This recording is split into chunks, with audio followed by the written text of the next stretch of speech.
आता एक गोष्ट लक्षात ठेवा. पाणी नेमकं कुठल्या दिशेने वाहतं? ज्या दिशेला उतार आहे, त्या दिशेला पाणी वाहणार. बरोबर आहे. आपल्या भारताचा जो खालचा भाग आहे, त्याला आपण पेनिन्सुलर इंडिया असं म्हणतो. द्वीपकल्पीय पठार असं म्हणतो मराठीमध्ये. त्याचा नैसर्गिक उतार हा पश्चिमेकडून पूर्वेकडे जातो. जसं आपण टेबलाची जी बाजू आहे, एक बाजू वर केली, की जे पाणी आहे ते दुसऱ्या बाजूला वाहणार. तसंच आपल्या पठाराचं झालेलं आहे.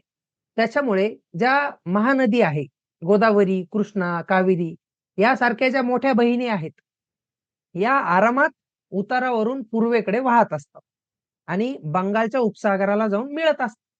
आणि लक्षात ठेवा, या ज्या नद्या समुद्राला मिळतात, त्या समुद्राला मिळताना आपल्यासोबत आणलेला गाळ सुद्धा जो आहे, तो तिथे टाकत असतात. त्याच्यामुळे काय होतं, डेल्टा म्हणजे त्रिभुज प्रदेश जो आहे, तो तयार होत असतो.